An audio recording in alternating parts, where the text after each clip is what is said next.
Hello and welcome back. In Chapter 6, we focus on this idea of what matters makes us anxious, which is interesting because our mind doesn't always respond that way. In fact, it often does the opposite, ridiculing or belittling our anxious thoughts, as opposed to telling us that there's something that's important to us. For example, presentations. I don't like them. They make me very anxious. And yet when that anxiety shows up, my mind often responds in ways of saying things like, it's just a presentation. Why do you care what people think? Or in my parenting role, I might notice the thought, oh, it's so stupid. You know your kids are not supposed to like you all the time. And I also still might worry that they think I'm a crappy mom or they're upset with me. But if we're able to look past the judgment and tune in, often these thoughts are giant arrows pointing us in a direction of what's important to us.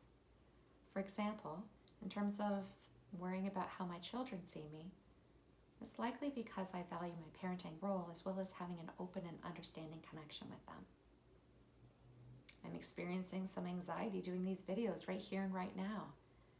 And likely that's because I value both my integrity as well as ensuring that these videos are being truly helpful to you. If I didn't care, I wouldn't be anxious, but I do, and so discomfort is in the room.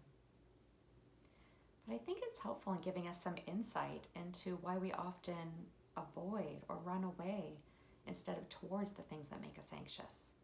If I can avoid a difficult conversation with my son, then I can at least temporarily avoid the thought or reality that he indeed thinks that I'm a crappy mom and is mad at me for the moment. It also gives us some insight as to why saying things like don't worry are so ineffective, because the stakes are just too high.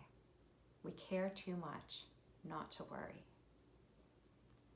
But if we can start to turn our attention and start to notice that those anxious thoughts and feelings are actually pointing us in a direction of what matters, then we can detour around that judgment and take some uncomfortable steps, but steps towards the things that truly matter.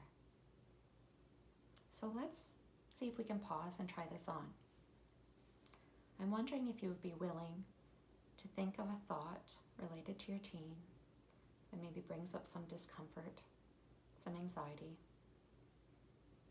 It might be something about their health, their happiness, their future relationship with you. What shows up? What do you notice? Do you notice more thoughts? Do you notice physical sensations, heaviness or tension? Do you notice a sense of familiarity?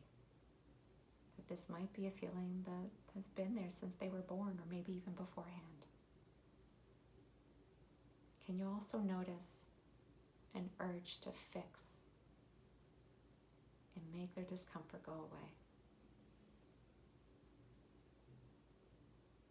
And now I'm wondering if you can also find an appreciation for that anxiety, that it's here because you care, and it's here because there's something that's of importance to you.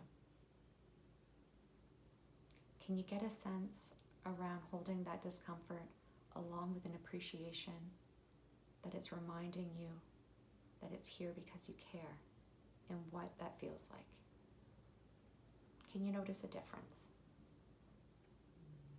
Would you be more willing to allow it to be there? Now this week, I'm wondering if you can help your teen kind of move away from this idea of anxiety equals bad to anxiety is there because there's something of importance.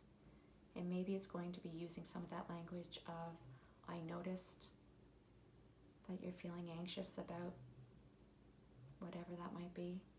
And I'm wondering if it's because something's important to you. I'm also going to encourage you to notice any urge to fix it, try to make it go away, or to say, don't worry. And if you can have some appreciation that that discomfort is there because you care so much about your child and your role as a parent. And maybe just let it be there. So again, I always thank you for tuning in and for taking these moments about doing something that matters to you. And until next time.